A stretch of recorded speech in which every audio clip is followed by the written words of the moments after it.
Yeah, 2 years ago with Audrey. Just hi, just so you know. How are you? Perspective. Good. How are you? All right, so everybody, welcome to the How Does Serendipity Play a Role in Student, Teacher, and Leader Learning?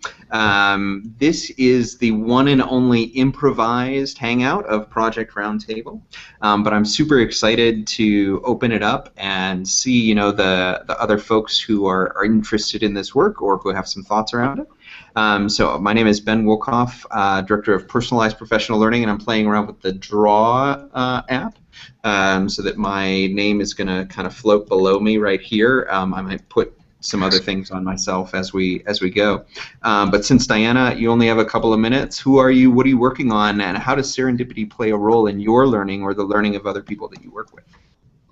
So what I'm working on, like in 2 minutes, is design-based professional development, of which I think, I think serendipity is kind of the name of the game, being ready to kind of evaluate what comes at you when it comes at you, and really take advantage of new opportunities when they present themselves.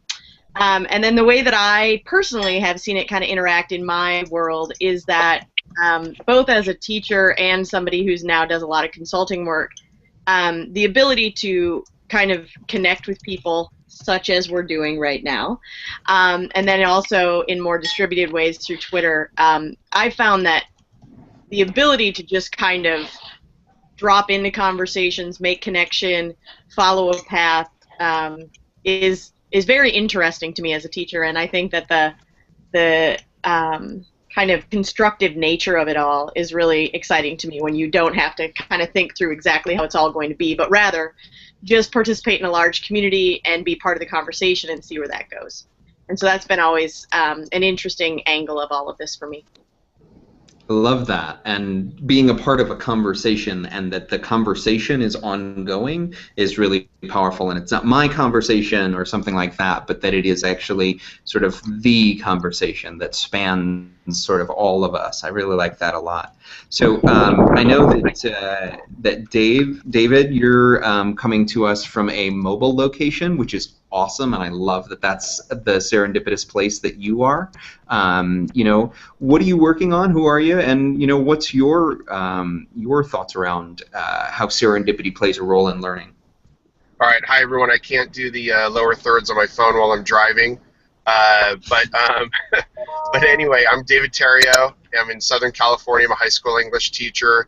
You can find me on Twitter at DavidTEDU because no one can spell Theriot. And that's fair. I blog at thereadinessisall.com. Anyway, so my friend and I, Sean Zebarth, we were toying around we're really frustrated with grades and grading in the classroom. And next year our whole school is using Canvas as a LMS, online management system. And so we're thinking about going to 100% reflective writing grading. So students will be reflecting on everything they do in the class. They will basically be turning it into almost like a Common Core, although, like a claim premise thesis, like what did you do for the week, what grade do you deserve and why. And so anyway, we're kind of toying around. We're like, wow, this is really outside of the box. Well, I was at the dentist the other day, my son's dentist, and the Harvard magazine was just laying there. And there was an article in the Harvard magazine about how they are changing their classrooms, and they're basically going to be doing what Sean and I are doing. And we were kind of blown away by it. And so I took photos with my phone of the article because I didn't want to steal the magazine. And then they actually told me I could steal the magazine. And I went home and we had a lunch meeting about the whole magazine article and how it fits into what we're doing and how we can use this to kind of mollify our principle as to our new grading scheme. And we've actually been finding all sorts of other links and other college professors and people doing some similar stuff, what's going on in their classroom, and so we're really excited about it. Yeah, and I think that your way of saying, we are thinking outside of the box means that you're actually looking for other things that are going on that are outside of the box, right? Like you are making essentially you are open to that possibility, and by opening yourself, you allow for additional things to happen and to take place. So, I mean, did you have an expectation that I guess the question is, do you have an expectation of serendipity? Yes, because I live by, there's a quote in 12 Angry Men where one of the guys says, "What if we're wrong?" And he says it because everybody just, of course, we're right? Like this is the way we live our life. Everybody thinks the way they live their life is the best way that they know how, and so it's kind of the best way there is. I'm constantly wondering, what am I doing that's not right? What am I doing that's wrong? Who out there has a better idea? And then I'm open to things, just popping up. Well, I think that allows for some pretty significant opportunities. So thank you for that. And if you need to hop off while you're driving or other things, that's perfectly okay. But please hang out as long as you'd like. Verena, where are you at, and what are you thinking about in terms of serendipity for learning? I'm in Calgary, Alberta, Canada. So whenever I'm in any American educator phone call, I hear the standards and the assessment more than I hear normally, I guess, up in Canada. And for me, the serendipity part is I haven't been engaged. I like that Diana talked about it just popped up, and there's that ongoing conversation, and how I just said to her, "Oh, we met at EduCon," and she's like, "Oh yeah, I remember," and I know Brendan, and there's some other people, and I know Ben. There is one giant conversation going on, and it's not, are you a part of it, are you not a part of it? It's when you can join in and contribute, and when you pull out. And what I mean by that is the message popped up today and said, "Oh, Ben's doing a round table. I love what you do. I'm going to join today. I have the moment. I have the time." And as a teacher and administrator, I don't always have the time. So it's finding the right moments and opportunities, and when they're there, grabbing them. I think that's part of the serendipity piece, and knowing that you will always be able to be part of the conversation. There. Well, that's huge to me, right? So, and this actually speaks to a question that Glenn Moses has in the Q&A, and that's really, how do we make or take the time for serendipity in our own professional practice? What does planning for serendipity actually look like, right? What does it feel like? Well, it's funny. I had a learning coach myself, and she was saying, "Verena, your world is very scheduled right now. You've made it very scheduled, but you're the type of person who needs that genius hour time, or that 20% Google time that we refer to. So how do you ensure that you are integrating that into your world? Because that's where, for me, the innovation, the ideas, and that time to reflect really comes from. So how do I do it? Just like I said, it is the moment. You serendipitously sent the email. I saw it. I didn't even see it on Twitter, which is usually where I see it. Twitter is usually where serendipity happens to me the most. But this was an email, and you just learned that there's a time and place for everything, and there's a time and place for Genius Hour. There's a time and place for reflection. There's a time and place for learning more. You got to do it, though. You can't not. You have to schedule it in, ironically. That's so interesting, right? Like the idea of scheduling time for serendipity. Like, okay, so this is going to be when I'm going to, be inspired. But I almost think that's really important, right? I mean, people that are writers talk about this all of the time, right? It's like, if I don't write every day, then I will not have that moment of inspiration that is going to come to me at one point or another. I'm not going to have that opportunity, right? So to me, that's a really important point, is actually scheduling time for serendipity. Howard, I'd love to hear from you next. Where are you in the world? What are you working on? And how do you make serendipity a part of your learning or of the learning of the people that you work with? Hi, all, and thanks for inviting me, Ben. I'm actually between meetings right now, and I've got about 9 minutes before the next one starts, so you may hear some background as they're checking mics and things.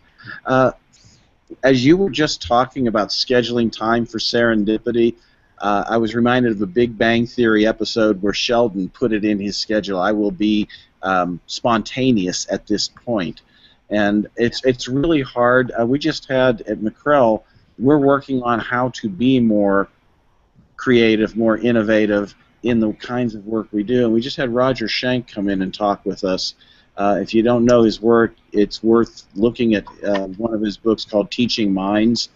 And what he said is you really need to engage in what you're both passionate about and have some content knowledge about.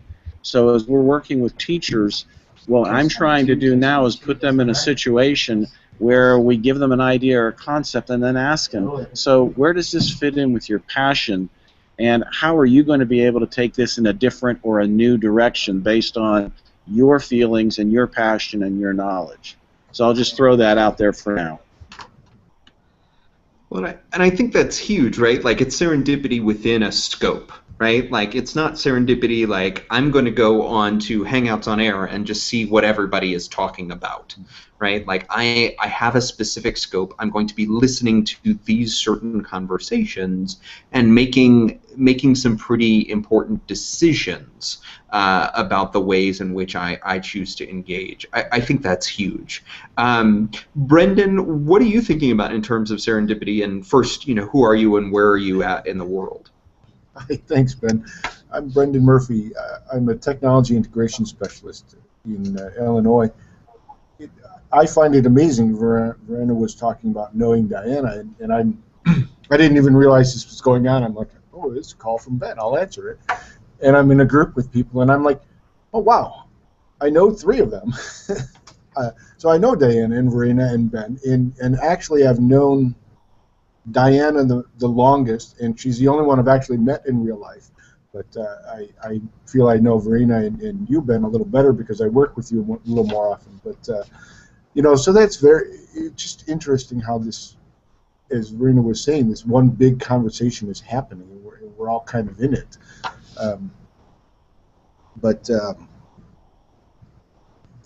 Right now, the connections that I have, there's a lot of connections going on, and I have my sister married this guy who has a brother who's married to a woman who works for the National Education Association, and she just called me the other day and connected me with the guy there, and he's working on blended learning. So he's asking, do you know really good examples of blended learning? But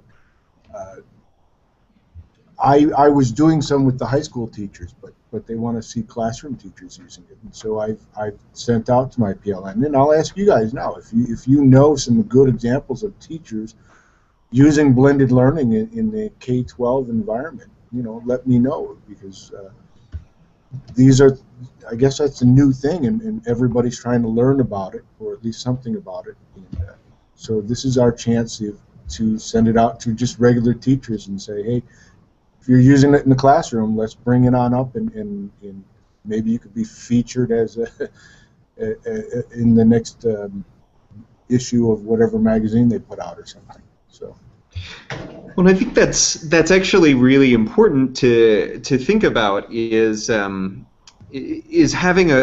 in with a question, right? Like going in with a really specific question that you have, and saying, this is. Really, this is what I want to solve, but then allowing for serendipity to take place and to kind of open that up.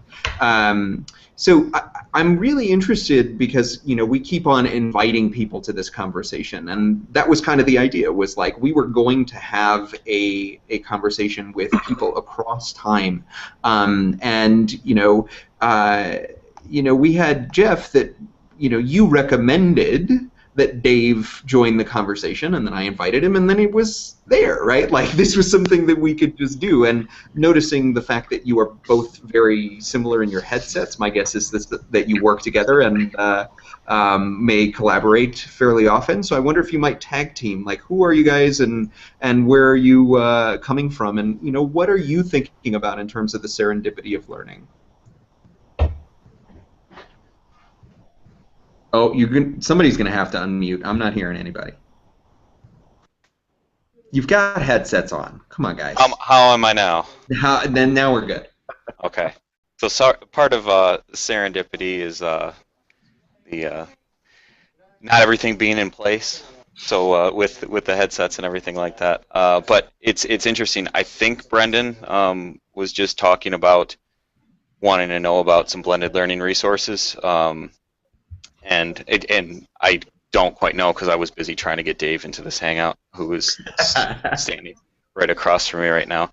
But we are actually from the MyBlend program at Michigan Virtual University, and we offer blended learning services to teachers throughout the state.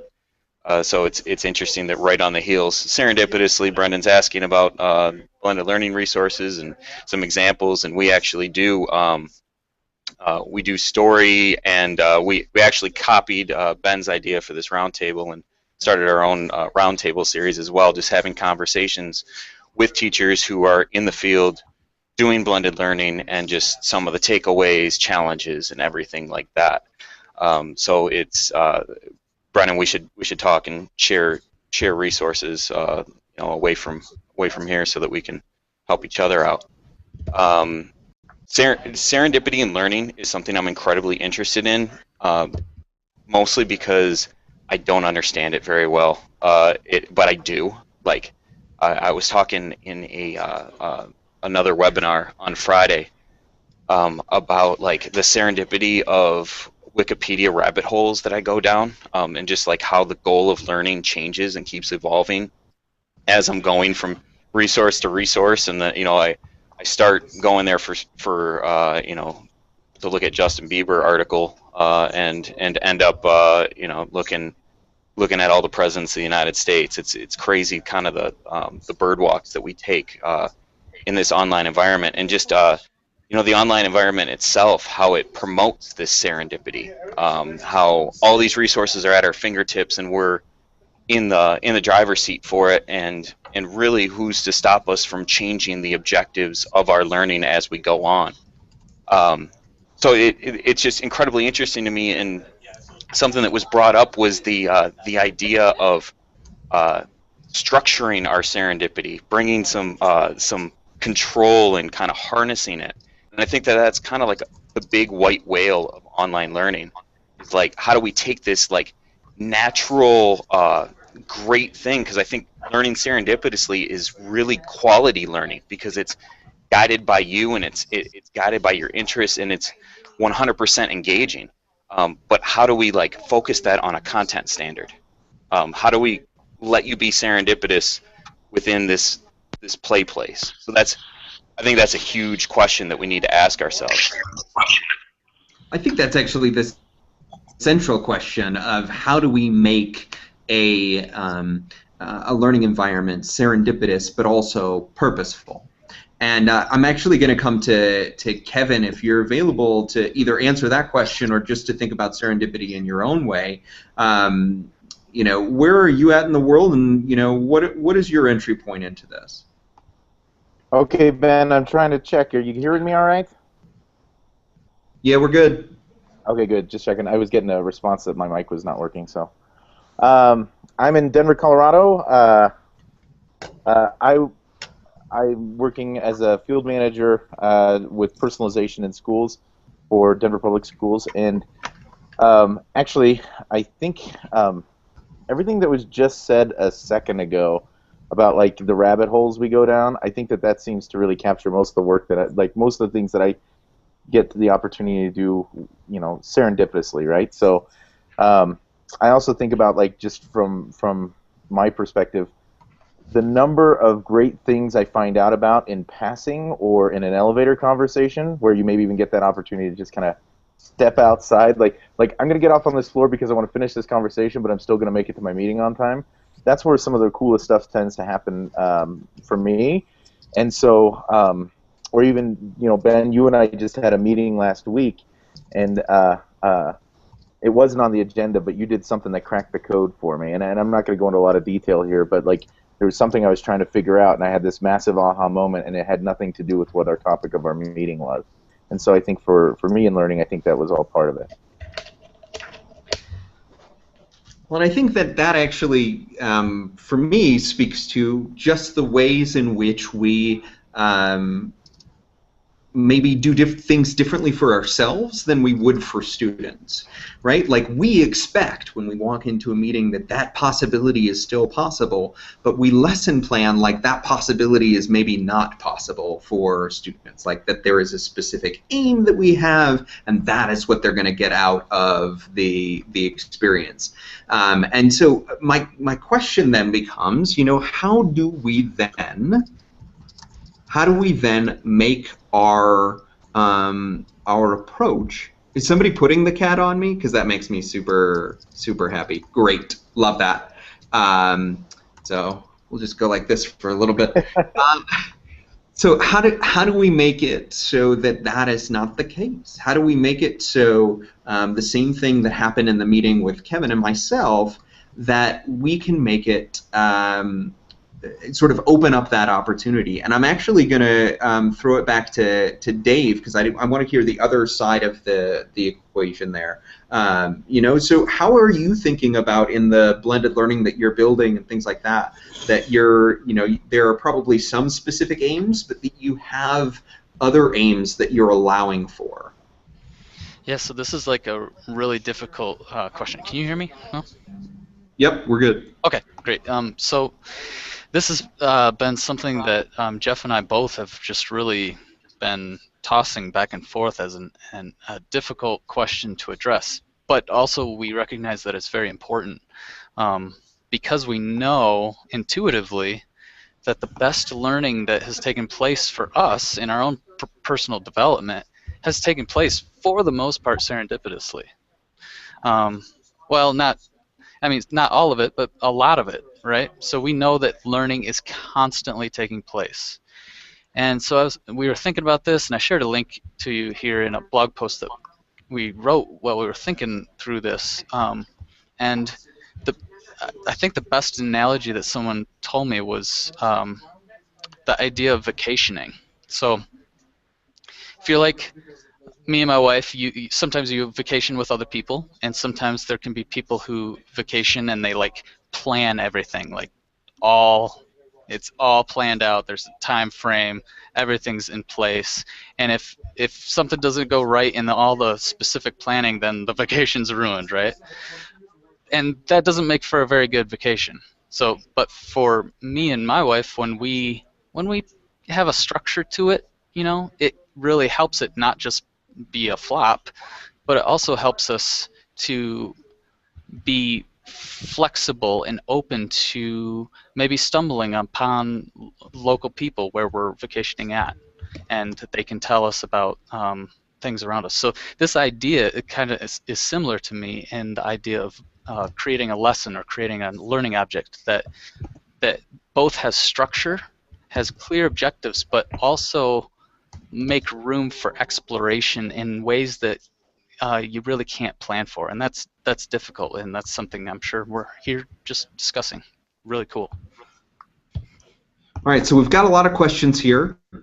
Very few answers. I'm not saying that we have to come up with the answers necessarily.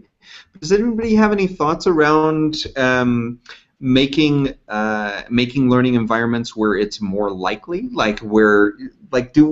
essentially, is it just simply saying this is the time, like we were talking about, for the serendipity, or what are the systems or the opportunities that we have to put in place in order for this to be a reality?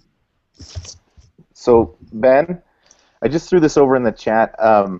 When I was thinking about this, I started thinking about, you've heard me talk about VitraBlogging, and I know that there's other places like that, but how do we actually craft our space around the way that students learn or the way students interact? And so, like, I was thinking about those 5 spaces that they have set up, right? Like, there's your cave, there's your campfire, there's your show-off area, and then I was also thinking about just like the watering hole. And if you guys aren't familiar, I threw it over in the chat area if you want to take a peek at their article. But I think that was really, I think it's really, really cool, the idea of space. What is that?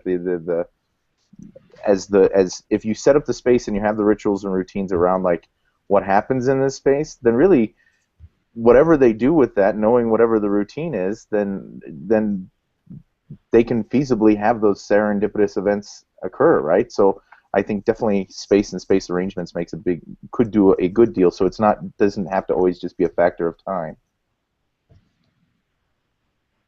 And so the space itself, both physical and online spaces, allow for those things. Now, I've heard from a number of people talking about Twitter as a serendipitous space, right? So I think, Verena, you said, Twitter or serendipity most happens for me on Twitter, things like that, right? So if that's the case, what is it about Twitter that makes it a ripe environment for serendipity? Is it just the fact that there are so many people there? Is it like just the audience component, or is there something else that's going on there?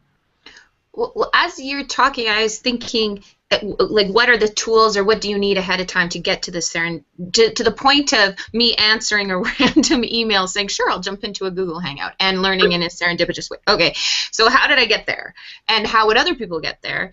And but in Twitter, like, think about you had to develop your PLN, you had to develop a network, so you had all that lurking and that whole connected stages of connected development. So all of that has to be in place, and that's why I put in this thing about we're really getting something from this as a learner, as an adult. But if we directly apply it, and this kind of comes from my work with MOOCs as well, and just saying, oh, kids can do MOOCs, but we need to rethink what skills are needed and what steps do you need to take in order to get to this place, this serendipitous moment of taking risks and being ready to follow your own learning path or your learning journey. And are we okay as educators to let students follow their learning paths and learning journeys? And how do they get there? So there's many stages to that. And so Twitter is my tool, but to be able to be serendipitous in Twitter, I also have had to develop many things as well. That's all. That's what I was thinking. Well, so that's great that there are many steps in this process, right? Like, but could we identify what those steps are? Like, what was the first step? And I'm just going to go around. Like, what was the first step for you in realizing that this was of value? Like, what was the first step, and what should the first step be for others in realizing that serendipity, provides value? Brendan, what was the first step for you that you sort of went down? It's hard to say. I started blogging for a company, and I followed bloggers, and then I said, wow, these are great people, and then I realized that you talk to them, they talk back, and it grows from there. I find it interesting, the serendipity that's just happening right here. We set up the serendipitous thing. I mentioned blended learning. People on the Hangout I'm with are like, hey, we actually teach that. I get a tweet while Verena's talking. Somebody else is going, hey, I heard you on Ben Wilkoff's thing, and here's my website. Here's the blended learning I'm doing in my school right now. So, this stuff is just happening. You connect enough people together, and I think the trick is letting, you need to be able to let people know what it is that you're doing, and make it okay for them to come back to you and say, hey, I heard you're doing this, and I can help you, or I have a resource, or I'd love to work with you on this. And Twitter's really like that. Twitter's a place where you follow the people you want, and they can follow you back or not, and it's okay to send a tweet directly to somebody, even if you have no clue who they are. It's not really an interruption, and they can ignore you if you want it, but I find that more often than not, they really don't ignore you. If you send somebody a tweet saying, I heard you say this, and here's my 2 cents or whatnot, they'll probably send a tweet back to you, at least a thank you. So, well, and what I'm hearing, though, is that you're describing a first step, even though you said, I don't know what the first step was, but you're actually describing the first step of making a connection. Right? So making a connection with someone else, or with many someone else's, right? But that was the first step. Like, you had to follow the first 10 or 15 or 20 people before you could be serendipitous, right? Like, you had to make the connection and to craft the network. I'm like that. I often need somebody to explain to me what I know. Right. So I love that, right? So like that actually it's the context that we have. So I'd love to hear, Jeff. What are your thoughts around like a first step that you should be taking down the path of serendipity? It's interesting that Brendan says he had to be told what he knows. Like the whole concept of serendipity is that it's like a very intuitive process, right? For me personally, the first time that I realized that I was a serendipitous learner is when someone pointed out this idea of serendipity in learning. I was in a master's course, and they were talking about, the best thing about the internet is this whole serendipity, and I started piecing it together about my learning habits, and I realized that my information or digital literacy skills are extremely high. And I didn't set out to develop them in any particular way. It's just, I'm not going to say naturally, because it is a learned skill to be digitally literate.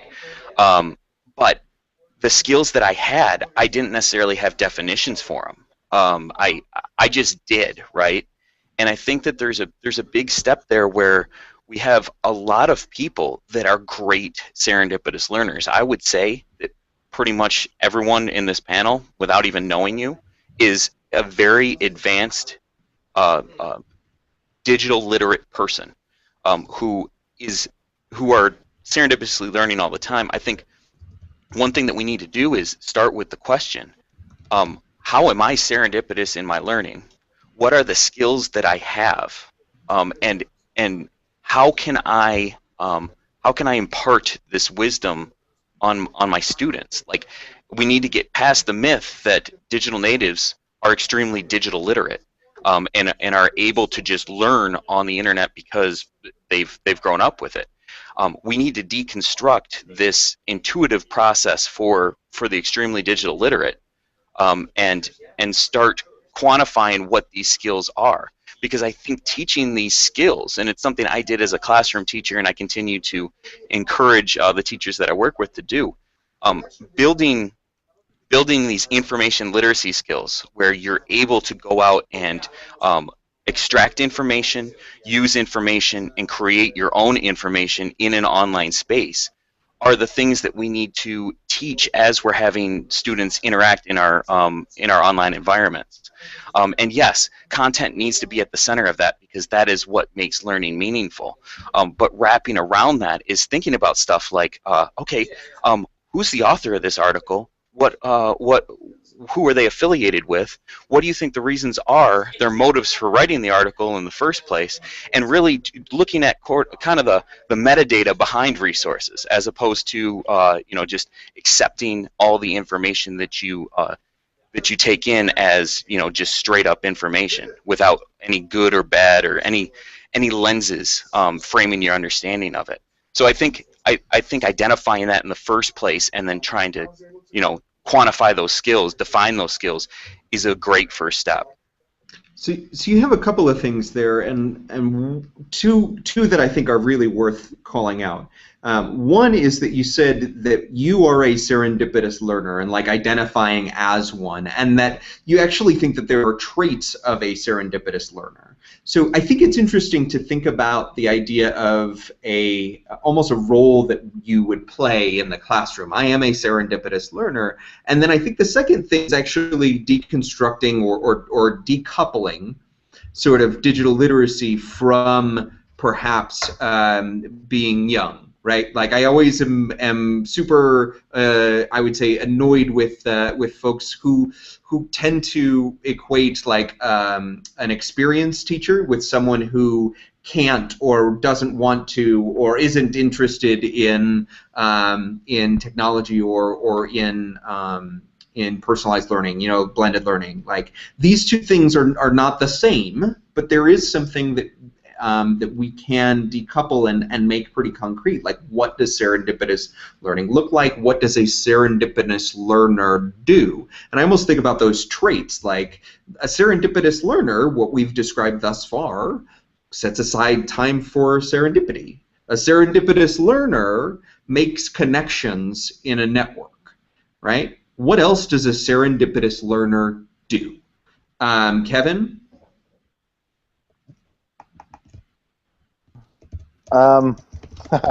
So You're going to have to... yeah, I'm there we thinking, go. well, so yeah, I had unclicked it. So Ben, so I think there's got to be this willingness, like especially at the get-go, like I mean, all I really have to do is open up my computer. Like that's the only step I have to take in order to start doing this. So like I think there has to be though you have to have a certain amount of confidence and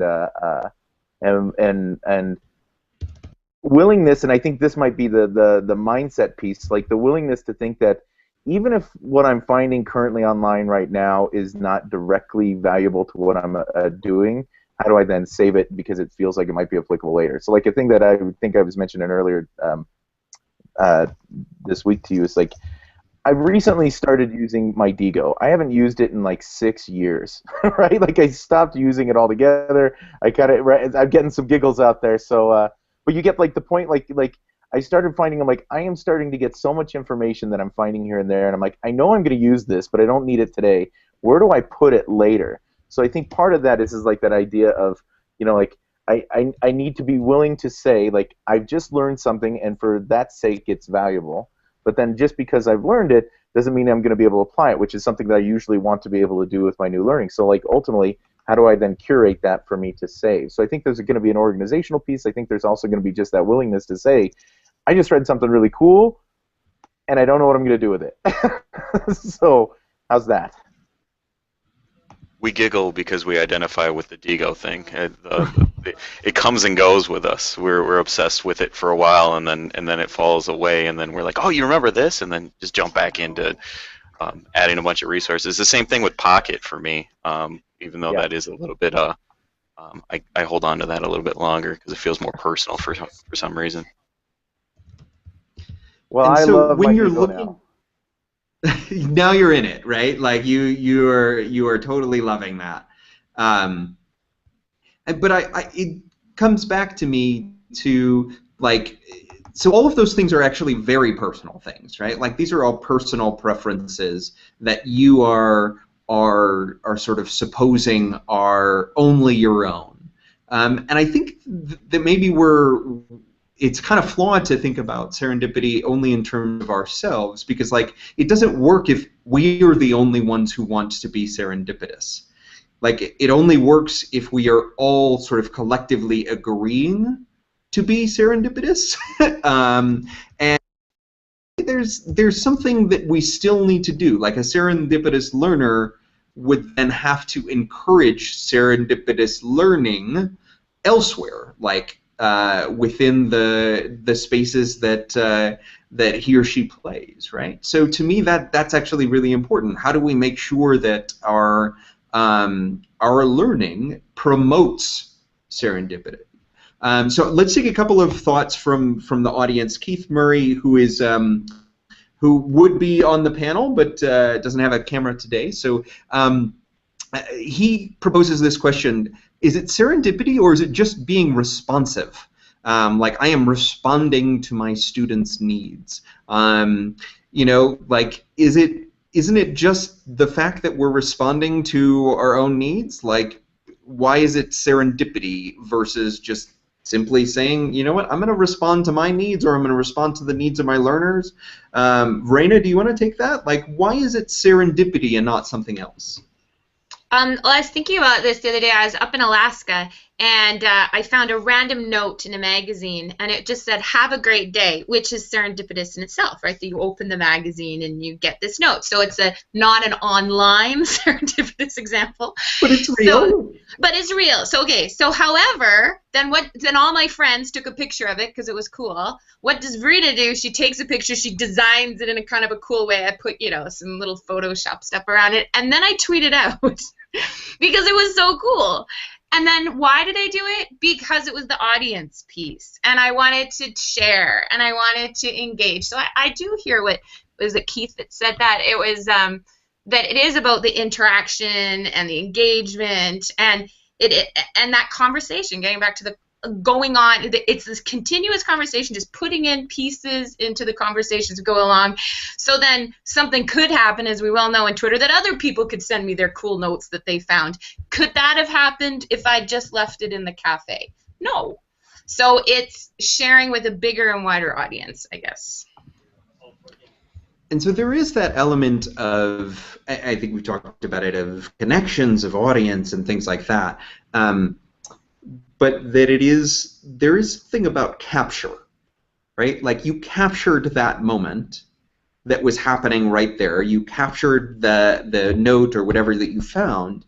And I think that it comes back to the Digo part of it too, and Pocket and things like that, right? Like the only way in which you can have serendipity is by capturing your learning and making it visible to other people. And so I guess another trait of a serendipitous learner that we could say is that a serendipitous learner captures their learning and makes it visible, right? Anybody have any thoughts on that, like that idea of captured learning or visible learning? That's interesting, because I was just thinking about another analogy of serendipity in relation to music. So, like, I don't know if anyone here is a musician. But if you've gotten into music at all, you know that like real early on you're exploring things like theory, and you probably had lessons that you hated, and so you're probably taking these music classes, and it's very structured, it's very static, but you realize over time that you start hearing scales, and you start seeing that there's this freedom within a certain key, let's say, or a certain genre of music that you're playing, and all of a sudden you're able to do things on the fly. You're able to do things that you are hearing in your head, and just are translating that into a movement or a breath or something that is creating the music in real time. So I think this idea of being present, being open and willing for new things to emerge, and like you were saying, Ben, like the ability then to have the courage to, like Verena was saying, put it out there. Like, we can't hear what is in your head unless you actually play it, and that's the case when you're playing jazz with somebody, or just, doing a riff with somebody else. Like, you can't explore unless you take that vision and translate it into action that makes something. Well, that's really beautiful. I mean, to me, that idea of taking part in something, that, I mean, it almost seems bigger than ourselves at that point. Like, serendipity is bigger than I am, and so, like, but that it requires courage, and I think that that's pretty powerful. You're saying, like, I have to be a courageous learner. A serendipitous learner is courageous, right? Like, it takes courage to put yourself out there and allow for critique in a lot of ways, right? For other folks to be a part of your learning network. So it isn't we were talking about that a little bit ago. Like, you can't do this on your own, so that means that you have to be somewhat vulnerable with others. Anybody else on that thought? Ben, I had a thing I was going to say, and I think that this kind of harkens back to a few other things that were asked. Well, then let's keep on going and thinking. Oh, wait, did you go? Oh, can you hear me? All right, so Ben, I think that one of the things I was going to mention is I think that because of this idea of contribution, right? So like this idea of sharing and everything, I think one of the things that's probably also going to be important then is the serendipitous learner is most likely going to, if they're going to capture, if they're going to share, then they have to then identify themselves as part of a greater community, right? And then, so here's the social studies teacher in me that's going to talk for a second, and that's this idea of, if I'm looking at myself as a digital citizen, then maybe I do actually feel like I have an obligation to continue to give back to the same community. And so I think that that might also be like a key component if we're looking to define this. How do we get them, you know, how do I capture, how do I share, but why do I do it? And so it might just be, to your point, I need to be vulnerable, I need to do these things, but I'm doing it for the good of the community, which will also ideally benefit myself. And so that obligation, that responsibility that you have to others is actually pretty potent and powerful. And I think it actually speaks a little bit to this question that Paul is asking here around, you know, does serendipity get in the way of our other responsibilities? Like if I feel beholden to all of you as a community, does it get in the way of me executing on the other things that I need to be doing? So Paul is saying, you know, I'm supposed to be doing something else right now, but instead I'm listening to this conversation. I'm taking part in this conversation. And so what would you say to that? Is serendipity something that takes away from our other responsibilities and focus and like our ability to execute on the things that we have said that we are going to do? Or does it add to those things? And it doesn't have to be mutually exclusive, but like, you know, how do we balance out that component? Brendan, do you have thoughts on that? You caught me trying to actually do some work while listening, multitasking. It has struck me that we're running a similar conversation to the OER conversation. You create stuff, you share with other people, you use what they've taken and build upon it, remix it, make it better. So yes, I really do think that if you want to be a serendipitous learner, you probably should share back and build the community from there. But I don't think it's hard-coded in there. I can be I think a lot of people get into the serendipitous learning because we're like me, not shy, but introverts, and we tend to lurk more and learn by watching and then take it and say, well, wow, that person had something really cool there, and I can take it and remix it and make it my own and use it in my own way. I think that's one way we start building up the skills of being the serendipitous learner anyway. Well, and I'm particularly intrigued by this idea of remixing serendipity. Like, so how do I make your thing about my thing? Right? Like, how do I make the things that I am learning and take them and make them into something that is powerful and important for me to use and to keep on building on? So to me, this is a really important focus for serendipitous learners. So I mean, and I keep on coming back to this idea, like a serendipitous learner does what? They take what others are doing and they learn from it and they build upon it. All right, so we're kind of to the end of our time here together. We're not going to quite make it to an hour, which hopefully that's okay. But you know, my final question to you is, what would you challenge us to do, to create, to pursue as serendipitous learners? And I'd love to hear from everybody. You know, what's the challenge that you would set for all of us to take part in as a part of serendipitous learning? Verena, what are you thinking? The risk outweighs everything. That was what I meant. So it's worth it in the long run. That's not what I meant. I meant it just weighs the benefits, I guess. That's not what I meant. It like all the trauma, all the where's my data going, all the issues that go along with being that serendipitous learner in an online environment. It's worth taking the risk and getting involved and developing those digital literacy skills, because in the long run, I learn way more as a result, and it benefits me in my professional career. And I can, as you well know, Ben, I can say I am who I am today because I'm a serendipitous learner. So go for it. That's what I say to you, and do it your own way. I feel like there's a song in there somewhere. Kevin? You know, Ben, I think if there's a challenge out there, it's think of that thing you haven't done, you know, and do it. Right? Just do it, and then tell us what you learned by doing it. Right? So I don't care if it's a blog. I think there's a thing I was thinking about crafting up, and I'm calling it 100 ways to capture your learning. Right? There's just so many ways for me to capture what I've learned. There's so many ways for me to share it, and so I think that the thing is do it and then tell us about it. I love that. All right. What do you got, Jeff?